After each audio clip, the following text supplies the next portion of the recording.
Acompáñenme en su Biblia, por favor, al Evangelio de Juan, capítulo 19, versículos 38 al 42. Juan 19, del 38 al 42.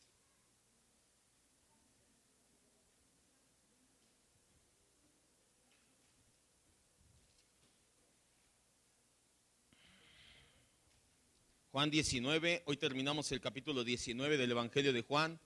Todavía nos queda el 20 y el 21, más aparte algunas otras referencias, sobre todo el libro de Lucas, acerca de lo que Jesús hizo, sus apariciones posteriores a su resurrección.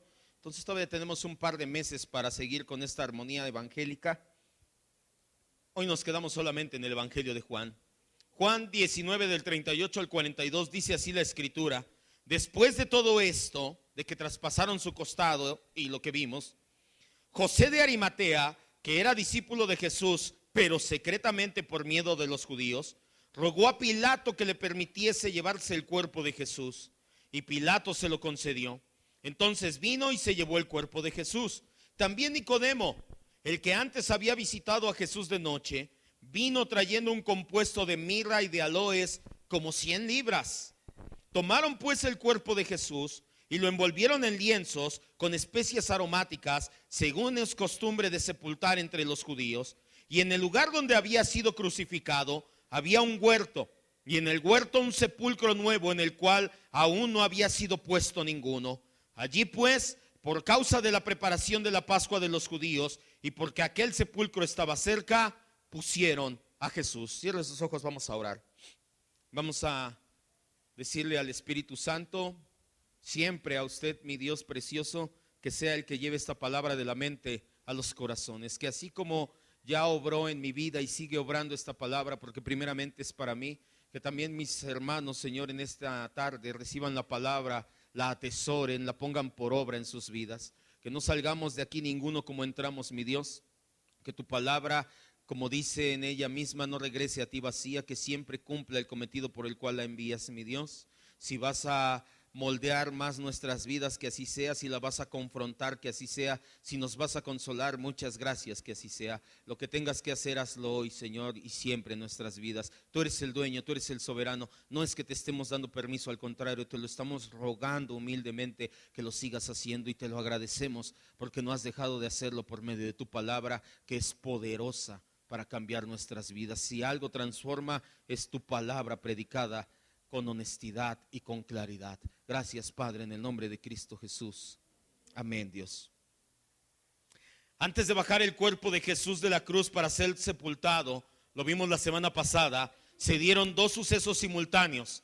Estos dos sucesos simultáneos estaban íntimamente relacionados entre sí, y con otro suceso que se dio hace más de 4,000 años, de que sucediera estos 6,000 para nosotros. ¿Cuáles fueron estos dos sucesos que vimos la semana pasada? El costado de Jesús traspasado con una lanza. Al mismo tiempo, a unos metros de ahí, el velo del templo se rompió de arriba hacia abajo. Estos dos sucesos nos apuntan al pasado, al nacimiento de Eva del costado de Adán. Ese día en particular, el día en que Cristo Jesús murió, no fue un día cualquiera. Ha sido el día más glorioso en la historia de la humanidad. Además de que ahí en la cruz se efectuó nuestra redención, el sustituto perfecto, el justo por los injustos, aquel que nos regaló su justicia a cambio de nuestro pecado. No solamente sucedió eso, ese día simbólicamente nace la iglesia de Cristo, su esposa, su amada, que al igual que Adán, fue necesario un sueño profundo y sacarla de su costado. Cuando Dios abrió el costado de Adán para de ahí formar su esposa, fue un acto simbólico que apuntó a miles de años en el futuro, cuando por medio del costado abierto de Cristo nacería su esposa, su amada, su iglesia. Antes, por el pecado, estábamos separados de Dios. Es lo que simbolizaba el velo. ¿Por qué tenía que haber un velo que separaba el lugar santo del lugar santísimo? Porque había una barrera que no nos dejaba entrar, que era el pecado. No podíamos tener intimidad con Dios porque no lo amábamos, no lo anhelábamos, no queríamos conocerlo. Pero una vez que aquello que nos estorbaba para poder entrar en el lugar santísimo fue quitado, ahora podemos tener comunión con el Señor sin que nada ni nadie nos lo impida. Los reformadores tomaron esta doctrina de vuelta del cristianismo bíblico y lo llamaron sacerdocio universal del creyente. Tal vez en nuestros días, como hemos endiosado al hombre y hemos humanizado a Dios, esta doctrina la vemos como, sí, puedo orar, puedo orar. Hace 500 años, cuando esta doctrina resurgió de sus cenizas, la gente no tenía ni siquiera la confianza, el atrevimiento de levantar la voz o la mirada a los cielos y decir: Señor, aquí estoy, te necesito. La gente había sido manipulada por el catolicismo romano al grado de pensar que los sacerdotes eran los únicos que podían levantar ofrenda y oración y alabanza. Por eso es que inventaron el celibato católico. Era una manera más de ponerlas en un púlpito a los sacerdotes, en un pedestal. Mira, ese hombre es tan puro que no se casa y no toca mujer, por eso Dios lo escucha. Eso es una gran mentira. Dios escucha a todos y cada uno de sus hijos, porque el velo está roto y podemos entrar a su presencia, podemos ser su esposa, podemos tener comunión sin que nada lo impida. Nuestra vergüenza fue quitada, ya no somos más la despreciada y no estamos hechos para ser la concubina, somos la esposa de Cristo. Dígame amén. Pero no han terminado los acontecimientos de ese día. Todavía falta más, el día de la redención. Nuevamente los 4 evangelistas se encargan de narrarnos detalladamente lo que ocurrió, cada uno de los hechos que ocurrieron al bajar el cuerpo de Cristo de la cruz y ponerlo en el sepulcro. Nos vamos a quedar con el relato de Juan y solamente vamos a complementarlo haciendo mención esporádica de los otros evangelios. Juan 18, 38 al 40. Vamos a leer los 3 primeros versos y vamos a desmenuzarlos. Después de todo esto, ¿cuál todo esto? Lo que te acabo de decir, de que tembló y su costado fue traspasado, las piedras se partieron. José de Arimatea, y que ya había sido muerto Jesús, que era discípulo de Jesús, pero secretamente, por miedo de los judíos, rogó a Pilato que le permitiera llevarse el cuerpo de Jesús. Pilato se lo concedió. Entonces vino y se llevó también el cuerpo de Jesús. También Nicodemo, el que antes había visitado a Jesús de noche, vino trayendo un compuesto de mirra y aloe, como 100 libras. Y tomaron pues el cuerpo de Jesús y lo envolvieron en lienzos con especias aromáticas, según es la costumbre de sepultar entre los judíos. ¿Por qué vemos estos 3 versículos unidos? Porque entendemos por este relato y por los demás relatos de los evangelios complementarios que José de Arimatea y Nicodemo actuaron en común acuerdo. No fueron hechos aislados, se pusieron de acuerdo. Debieron de haber convenido de antemano. Cuando vieron que la crucifixión había dado fruto a la muerte de Jesús, José de Arimatea y Nicodemo ya estaban platicando acerca de lo que iban a hacer cada uno. En consecuencia, se separaron. Por los otros evangelios resulta claro que en ese encuentro estaban mujeres como María Magdalena, Salomé y María, la madre de Cleofas. Después de haberse cumplido todo y de haber determinado que Jesús estaba muerto en verdad, José de Arimatea se separa de Nicodemo y se presenta en escena. Por el relato de Mateo, sabemos que José era rico. Mateo dice que José era un hombre rico. Marcos nos dice que era un hombre piadoso, que amaba a Dios. Y Lucas nos dice que era miembro del Sanedrín y que no consintió en la trama de condenar a Jesús. ¿Qué significa esto? Que se opuso, tal vez no activamente, pero cuando el Sanedrín votaron y dijeron: ¿cómo ven? Es necesario que este hombre muera. Levante su mano de los 73 ancianos que estamos aquí. ¿Quién dice que muera? Muy probablemente José de Arimatea dijo: yo no levanto mi mano. Esa es la manera en que se opuso a que Jesús fuera crucificado. La región de Arimatea de la cual procede José es la antigua Ramataín Sofim, que está situada a 34 kilómetros al noreste de Jerusalén. ¿Por qué hacemos mención de esto? Porque es un respaldo más de la veracidad de los relatos bíblicos. Se lo he dicho en bibliología. Hace 200 años dijeron: vamos a desmentir la Biblia. Mira cómo todos esos pueblos ni existen, y se han ido encontrando uno a uno, y hoy en día se sabe que Arimatea era la antigua Ramataim Sofim, a 34 kilómetros al noreste de Jerusalén. Vaya, lo que está aquí escrito sucedió. Para ti y para mí sabemos que así es, pero hay gente que ni siquiera cree en el Jesús histórico, que dice que lo inventaron y que nunca existió en realidad. Si el Jesús histórico no existió, prácticamente podemos descartar a todos los personajes históricos de la antigüedad. ¿Por qué? Porque Jesús, la historicidad de Jesús está más avalada que la historicidad de Julio César, que la historicidad de Gengis Khan y de muchos personajes de la historia antigua. Por eso es que si tú crees que Jesús no existió, todos esos personajes de la historia antigua tampoco, porque hay más registros del Jesús histórico. José de Arimatea había sido discípulo de Jesús, pero en forma secreta. Tenía un temor pecaminoso. Pensaba que si hacía algo más, como levantar la mano y decir, no lo crucifiquen, estoy en contra, los demás miembros del Sanedrín los separarían del consejo. Y no solo del consejo, incluso de la sinagoga. Hace un par de meses, cuando vimos el capítulo 9 del Evangelio de Juan, ¿qué hizo Jesús en el capítulo 9? ¿Sí se acuerda? A ver, eche a andar la ardilla, que corra. Si no, vaya ahí en su Biblia. ¿Qué hizo Jesús en el capítulo 9? En los primeros versículos, encontró a un ¿qué de nacimiento? A un ciego de nacimiento. ¿Y qué hizo? Lo sanó. ¿Cómo lo sanó? ¿Con qué? Con un gargajo en la tierra. Y órale, vete a lavar al Siloé. ¿Y qué pasó con este ciego de nacimiento? Lo entrevistaron en el Sanedrín. ¿Y qué pasó con sus papás? No dijeron nada. ¿Por qué? Porque tenían temor a ser expulsados de la sinagoga. Cuando hablamos de él, vimos lo que significaba la excomunión practicada por el Sanedrín.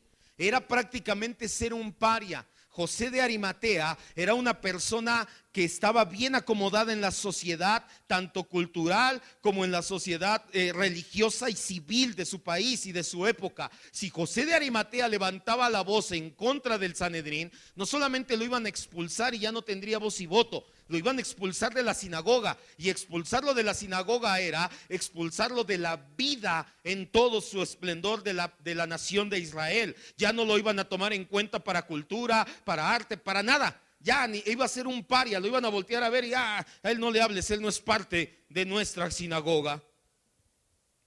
Por eso es que tenía temor, un temor pecaminoso. Pero ahora, en este momento, como fruto de la muerte de Cristo y de su amor por él, este hombre de repente ha recobrado un valor. Acude a Pilato para pedir el cuerpo de Jesús. Ahí pone de relieve su valentía. Este acto manifiesta que actuó a pesar del hecho de que sabía que sus colegas del Sanedrín se enterarían. Juan nos dice que era discípulo en secreto por temor del Sanedrín, pero Marcos lo reivindica y dice, ¿saben qué? A pesar de que sabía que el Sanedrín lo podía expulsar, aún así con todo se armó de valor, se presentó delante de Pilato y le dijo, yo quiero el cuerpo de Jesús para sepultarlo.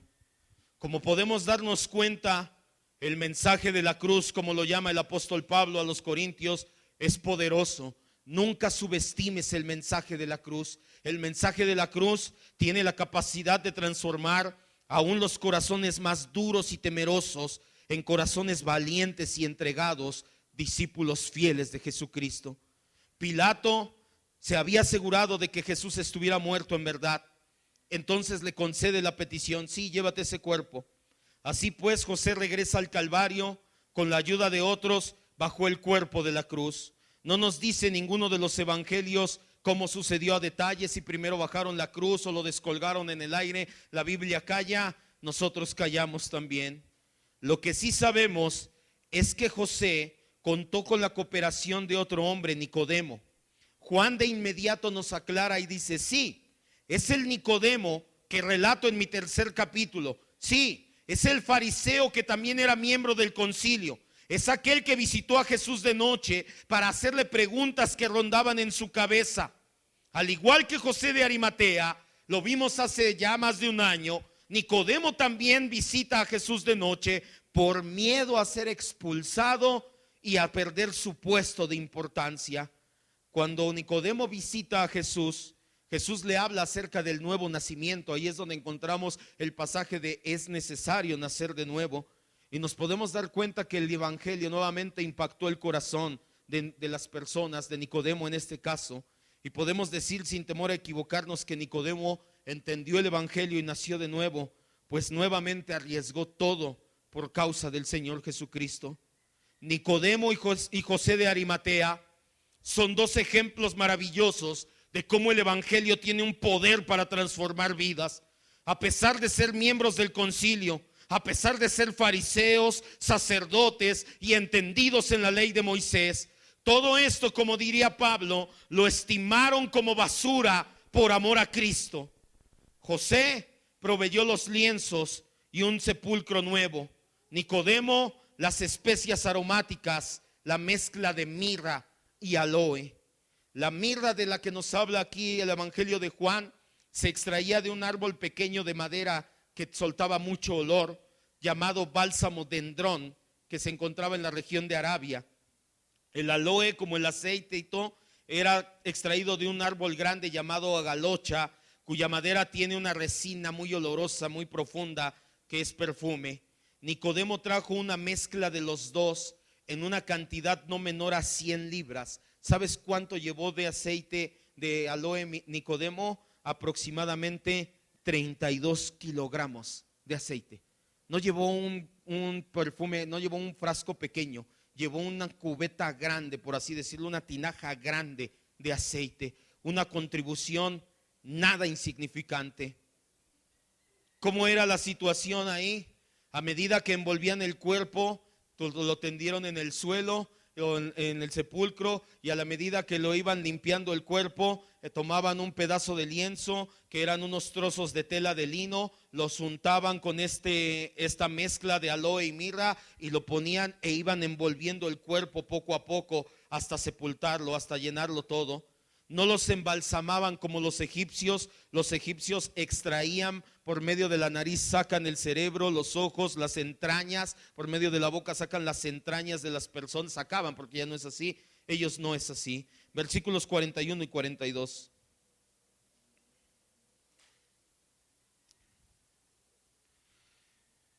Y en el lugar donde había sido crucificado había un huerto, y en el huerto un sepulcro nuevo en el cual aún no había sido puesto ninguno.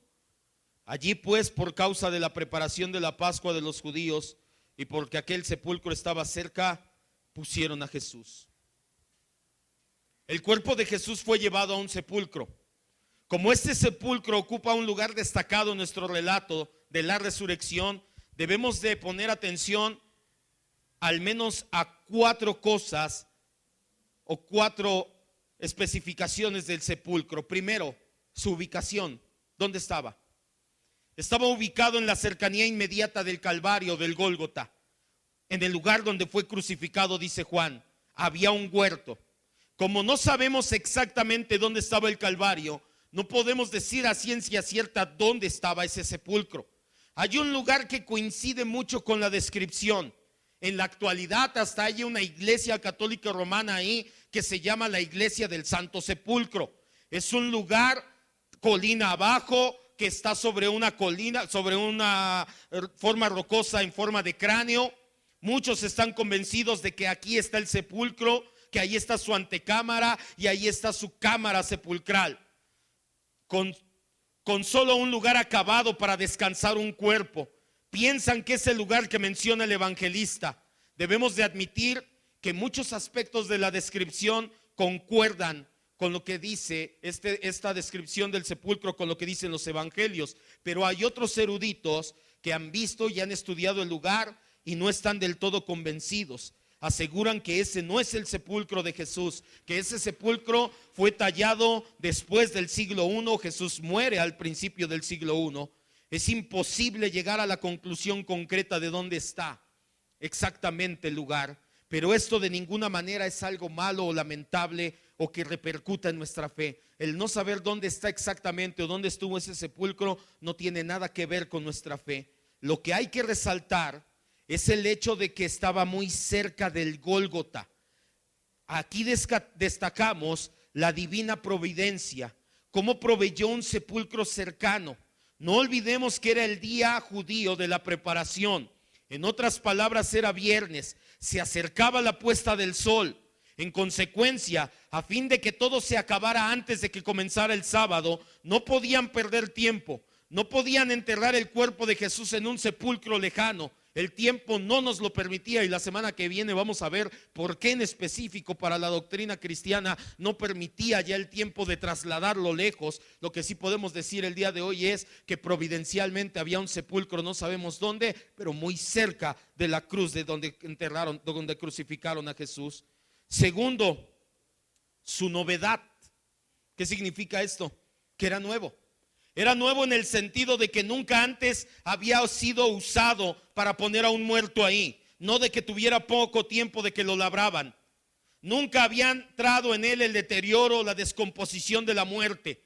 Era el lugar adecuado para que descansara el cuerpo del Señor. ¿Y qué crees? Apunta a otra profecía mesiánica cumplida. Salmo 16:10. Salmo 16:10. Era un sepulcro nuevo, dice la escritura. 4 cosas del sepulcro. La primera, estaba cerca, muy cerca del lugar. Allí había un huerto, y en el huerto, pegadito a la pared, ya te lo expliqué la semana pasada, los sepulcros los tallaban, los ladraban a cincelazos, hacían hoyos grandes en la pared, en la roca. Ahí muy cerca estaba el sepulcro. Segundo, era nuevo, no porque tuviera poco tiempo detallado, sino porque nunca habían puesto un muerto en él. Esto cumple la profecía del Salmo 16:10 que dice: porque no dejarás mi alma en el Seol, segunda parte del versículo, ni permitirás que tu santo vea ¿qué? Corrupción. A eso se refiere este salmo. Se refiere a que no va a estar en contacto con algo que ya hubiera estado corrompido por la muerte. Tercero, ¿quién era el propietario de este sepulcro? Ya lo dijimos, según Mateo 27, era José de Arimatea. José era rico. Esto cumple una profecía más. Isaías 53:9.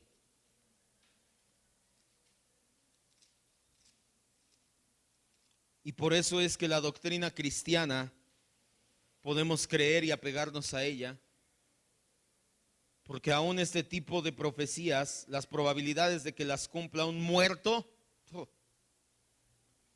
Pero es que el Señor escogió subir en un asna, por eso cumplió esa profecía. Te voy a dar el beneficio de la duda, tal vez sí sabía que se tenía que cumplir la profecía. ¿Cómo le hizo? Para que lo enterraran en un sepulcro nuevo y para que lo enterraran en un sepulcro de ricos si ya estaba muerto. Isaías 53:9. Se dispuso con los impíos su sepultura, mas con los ricos fue ¿qué?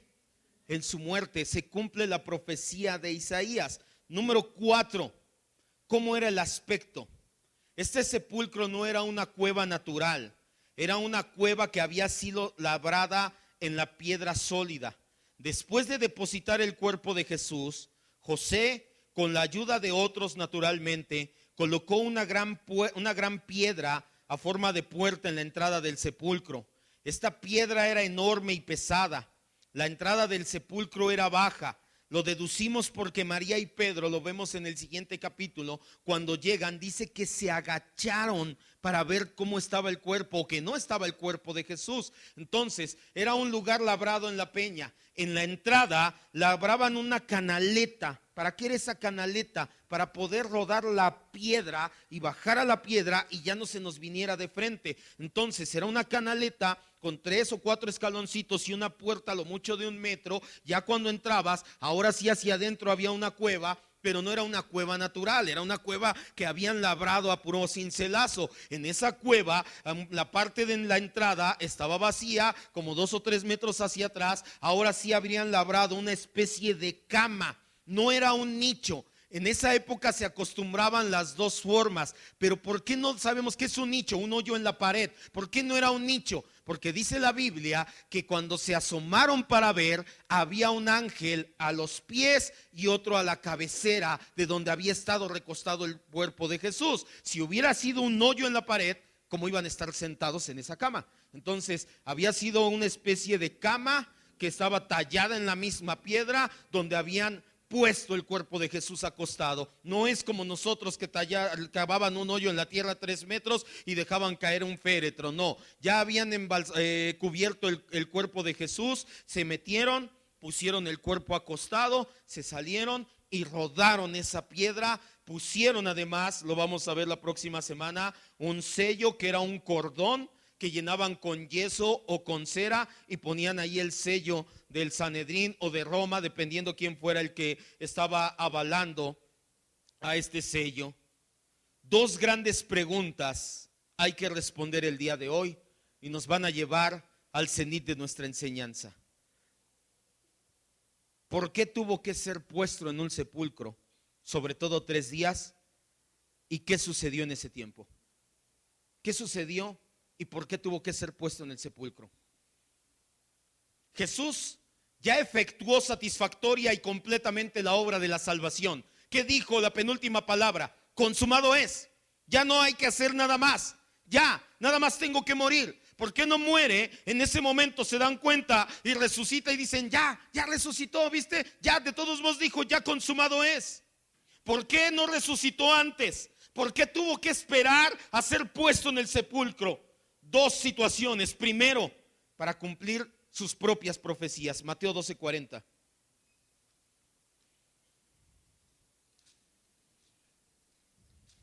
¿Por qué tuvo que ser puesto en un sepulcro? ¿Y qué pasó? ¿Qué hizo? ¿Qué sucedió en ese tiempo en el cual estuvo en el sepulcro?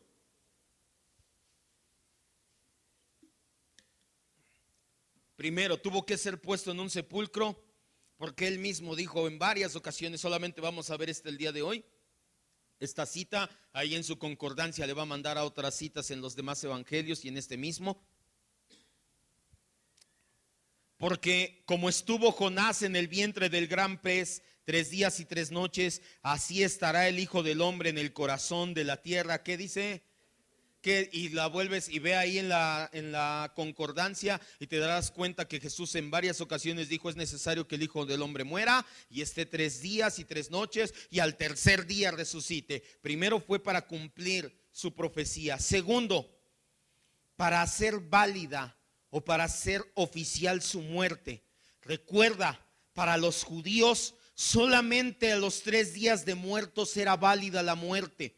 Por eso es que cuando resucita Lázaro después de 4 días, fue el milagro de milagros. Oficialmente los judíos no iban a aceptar la muerte de Jesús. Si él se levanta el primer día, si él se levanta en ese momento, dicen: ya ves, no estaba muerto, nada más estaba tomando un narcótico, no murió. ¿Por qué? Porque ellos pensaban que durante los 2 primeros días, te lo dije, tu alma, tu espíritu está rondando la tierra, está ahí esperando. Al tercer día, ahora sí se va tu alma de ese lugar. Por eso es que cuando Jesús, después de 4 días, resucita a Lázaro, todos se quedaron: oh, este hombre sí tiene poder. Si Jesús no hubiera durado esos 3 días, no hubieran aceptado ni avalado su sacrificio sustituto, si hubiera pasado menos tiempo en el sepulcro. Segunda pregunta: ¿qué sucedió en ese tiempo?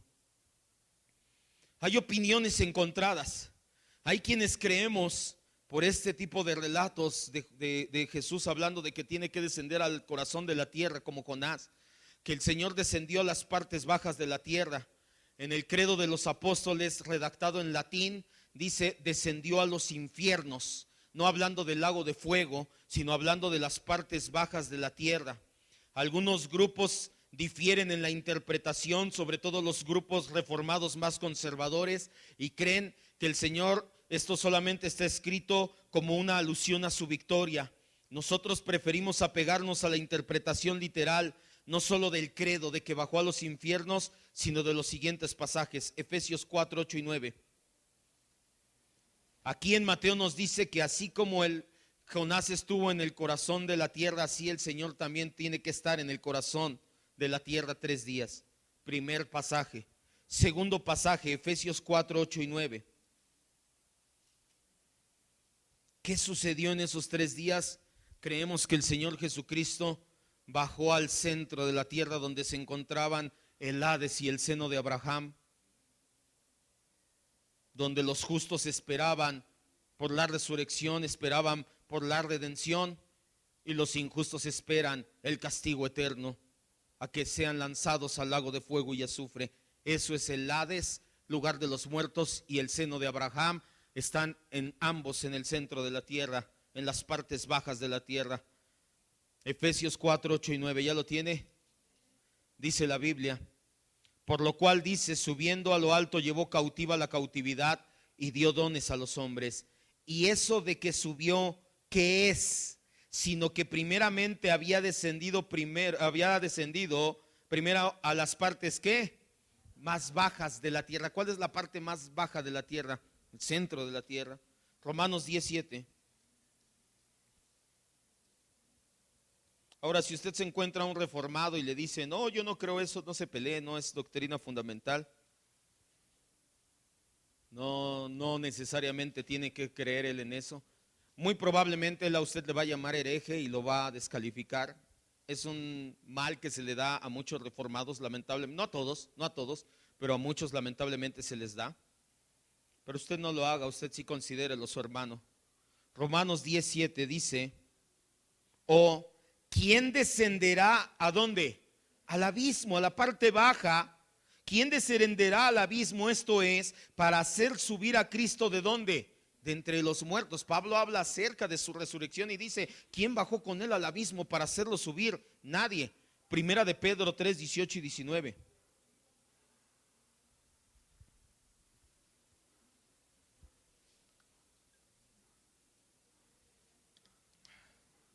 Primera de Pedro 3, 18 y 19. Ya lo tenemos, dice la Biblia, porque también Cristo padeció una sola vez por los pecados, el justo por los injustos para llevarnos a Dios, siendo a la verdad muerto en la carne, pero vivificado en espíritu, el cual también fue, ¿y qué hizo?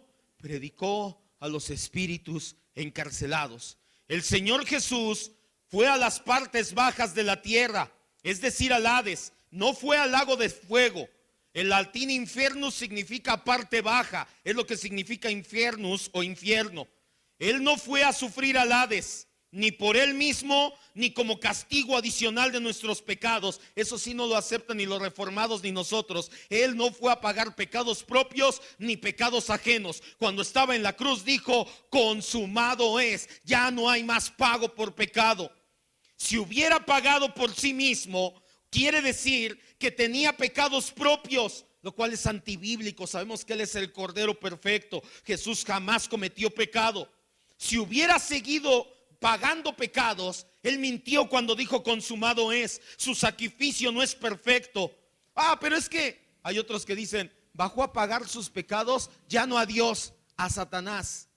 Estás peor, mijo. O sea, realmente déjalo en Dios si quieras, estás peor. Esto es absurdo. La peor de las herejías, tenga mucho cuidado con Jonathan Mesa y su secta de los deprimidos, de los redimidos. ¿Sabe qué dice Jonathan Mesa, pseudoapóstol? Dice que Jesús bajó al infierno a ser atormentado y violado por los demonios para que tú y yo seamos libres de los espíritus sexuales. Este hombre va a tener un lugar muy especial en el infierno. Se lo merece. Qué bueno que va a ir ahí. Ya le expliqué las oraciones imprecatorias. No me vea con, ay, el pastor, ¿cómo? Es un hombre que blasfema contra el Espíritu Santo llamándole mujer y que blasfema contra nuestro Señor Jesucristo. ¿Sabe cuál es su última herejía de él?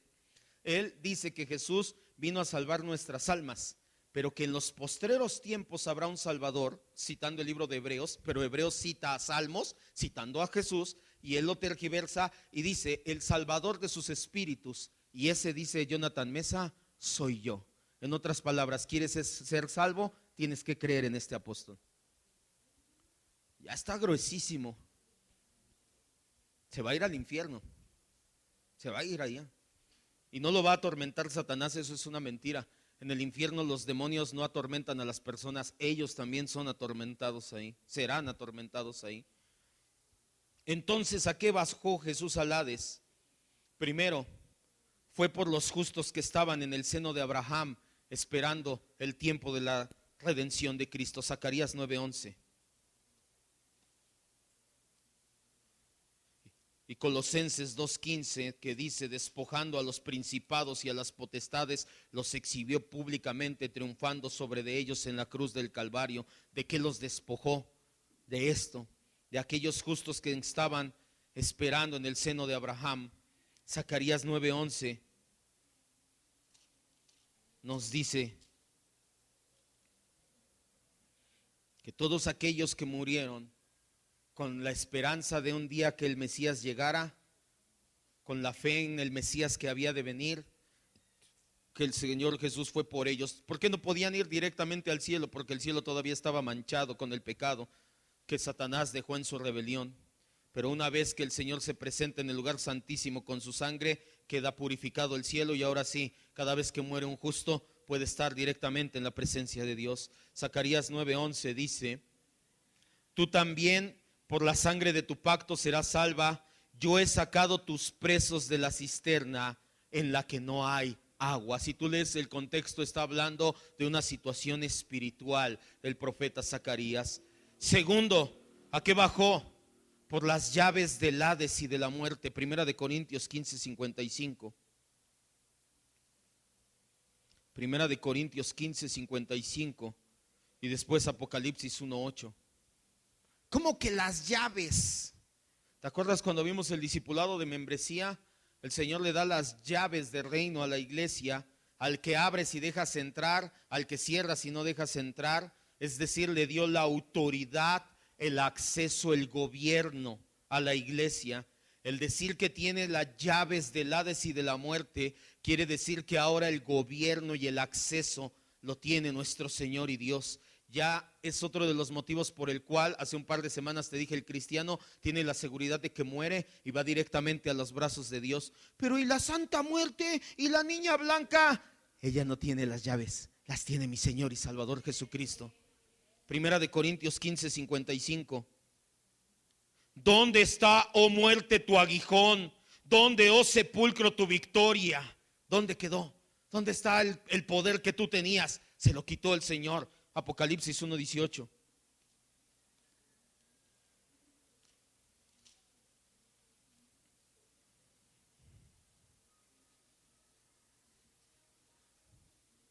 Ahora Él es el que designa quién entra y quién sale. 1:18.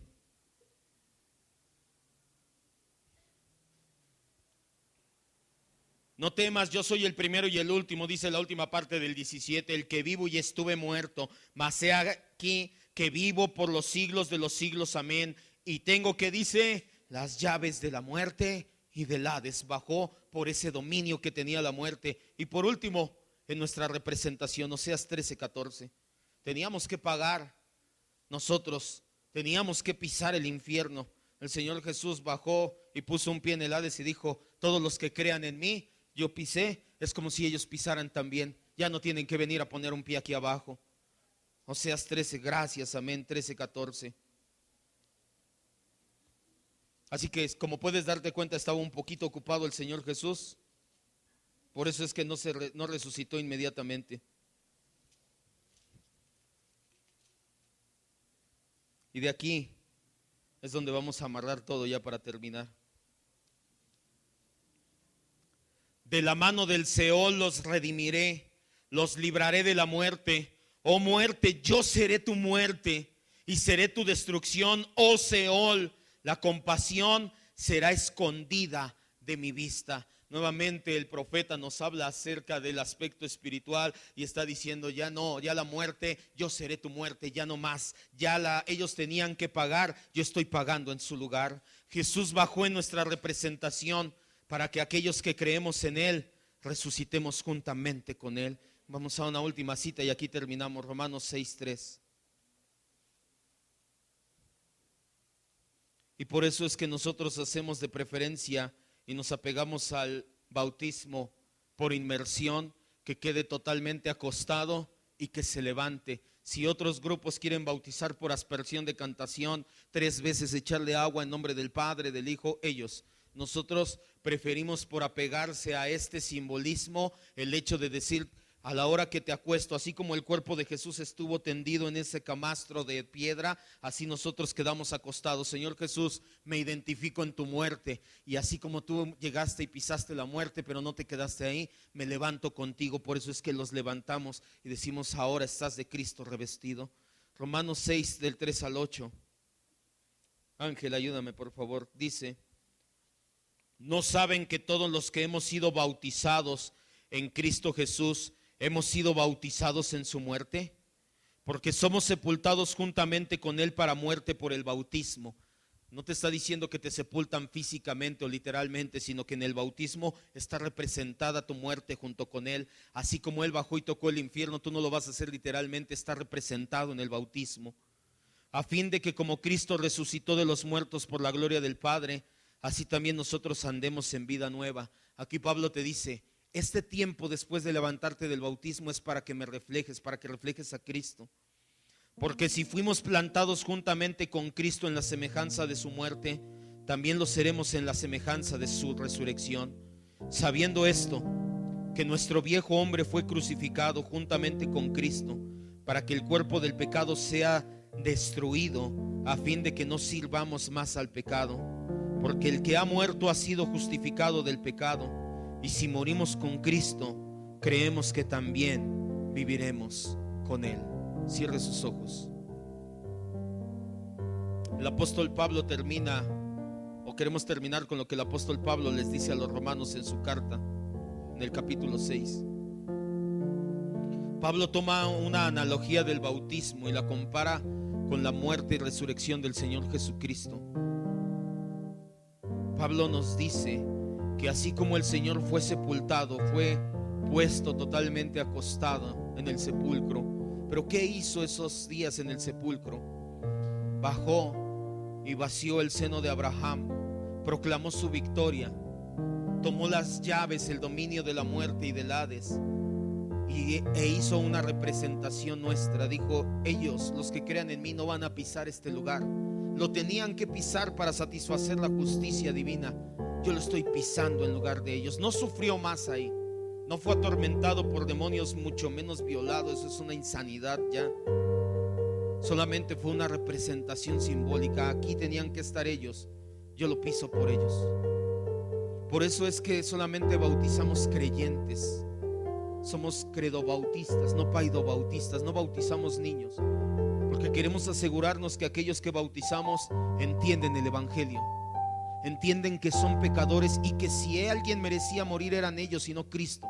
Si alguien merecía el castigo y estar separado de Dios eran ellos. Y cuando tú entiendes este primer paso del evangelio y dices: soy pecador, nací en pecado, no tengo que haber matado a nadie, no tuve que haber hecho nada malo, con el simple hecho de nacer ya soy en pecado. Señor mío y Dios mío, perdóname. Entonces tú entiendes que aquel que murió en la cruz lo hizo en tu lugar, y aquel que visitó el sepulcro lo hizo en tu lugar, y aquel que puso un pie en el infierno, en el Hades, lo hizo en tu lugar y en mi lugar. Y así como lo hizo, regresó y resucitó. Por eso es que bautizamos así. Los acostamos por completo en el agua y los levantamos del agua. Es una representación simbólica de lo que ocurre en nuestro corazón cuando entendemos el evangelio. Por eso es que no bautizamos, no remojamos más paganos. Bautizamos creyentes, bautizamos discípulos. Solamente aquellos que son enseñables y corregibles y que se dejan enseñar y corregir durante un tiempo determinado son los que consideramos candidatos a ser bautizados en esta iglesia. Lo que quiero que te lleves el día de hoy a tu casa es esto, el evangelio. Que te lleves y atesores profundamente que Jesús bajó en representación tuya y mía, que Él no tenía por qué bajar más. El estado de humillación terminó cuando dijo: consumado es. Él todavía dio un extra, un plus, por así decirlo. Bajó y proclamó su victoria, arrebató las llaves del Hades, y con eso era suficiente llevarse a los que estaban en el seno de Abraham. Pero todavía encima de eso puso un pie en el infierno en representación tuya y mía. Por eso es que los cristianos tenemos seguridad que el día que vamos a morir vamos a estar directamente en la presencia de nuestro Dios. Ya no más seno de Abraham, ya no más espera. La espera terminó hace 2000 años cuando Cristo resucitó de los muertos. Ahora el día que tú y yo pasemos de esta vida a la siguiente, la muerte ya no es el pago por nuestros pecados, es el siguiente paso. Es el paso a la vida eterna, es el paso a la vida que nunca terminará en la presencia de nuestro Dios. Tenemos esta seguridad por la muerte en la cruz y por lo que ocurrió en el sepulcro ese día. Tuvo que estar 3 días para que los judíos entendieran que fue una muerte real, pero no estuvo nada más acostado ahí, estuvo muy ocupado en esos 3 días. Subió, limpió, purificó el santuario celestial, garantizó que no haya una vez más rebelión en el cielo de pecado, garantizó que podamos vivir una eternidad en paz y gloria con nuestro Señor. Esa es la garantía que tenemos en Cristo los creyentes, y es a lo que nos aferramos con todo nuestro corazón. Por eso Pablo le escribe a los corintios y les dice: si no hay resurrección, si la doctrina de Cristo no es verdadera, somos dignos de lástima, porque en esta vida nos va igual que a todos. Ser cristiano no es tener la vida comprada y que te va a ir bien y que te vas a ser vencedor y que en todos lados te van a amar. De hecho, un cristiano verdadero es repudiado en la mayoría de los lados, porque su cosmovisión va en contra del paganismo actual. Nos persiguen, nos ultrajan, hablan de nosotros, pasamos vicisitudes en esta vida. Si no hubiera vida venidera, si no hubiera esperanza de gloria, dice Pablo a los corintios, somos dignos de lástima, porque mira cómo nos tratan aquí y después no hay recompensa. Pero gracias sean dadas a Dios por Jesucristo, que resucitó y que ha garantizado nuestra vida eterna. Señor y Dios, te damos gracias en esta tarde. Gracias por haber pisado el Hades en lugar nuestro. Gracias, Señor. Sabemos que no fuiste a sufrir ahí, sabemos que no fuiste a ser atormentado más. Tú terminaste la obra perfecta en la cruz. Solamente fue un simbolismo, solamente fue una manera de cubrir formalidades, de que todos aquellos que creemos en ti simbólicamente ya pisamos ahí. Por eso es que sabemos que el día que vayamos a morir ya no tenemos que pasar por esa estadía, ya podemos ir directo a tu presencia. Lo que teníamos que pasar ahí, ya no más. Señor, aquellos que somos bautizados nos identificamos por completo con esta doctrina, que tú tuviste que morir, morimos contigo, y así como tú fuiste sepultado, fuimos sepultados contigo. Pero así como tú resucitaste, hemos nacido de nuevo a vida nueva. Por eso es que nosotros, creyentes en ti, estamos seguros de que nuestra vida no debe de seguir igual como antes de creer en ti. Nuestra vida es renovada, es transformada. Hemos nacido de nuevo a vida nueva. Hemos nacido de nuevo para mostrar, para reflejar tu carácter, para reflejarte a ti, Señor Jesucristo. Eso es el verdadero evangelio.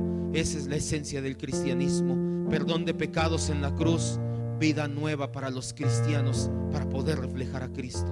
Eso es lo que tú lograste ahí, Señor, y eso es a lo que nos aferramos con todas nuestras fuerzas. Nosotros no podemos, nuestros intentos son vanos, son inútiles, pero descansando en ti, creyendo, poniendo toda nuestra esperanza en ti, sabiendo que tú lo haces a través de nosotros, es que verdaderamente lo lograremos. Gracias, Padre bendito. Gracias, maravilloso Dios, te decimos en el nombre de Jesús. Amén, Dios. ¿Cuántos pueden decirle gracias, Cristo? Gracias, Dios. Dale un aplauso a Cristo.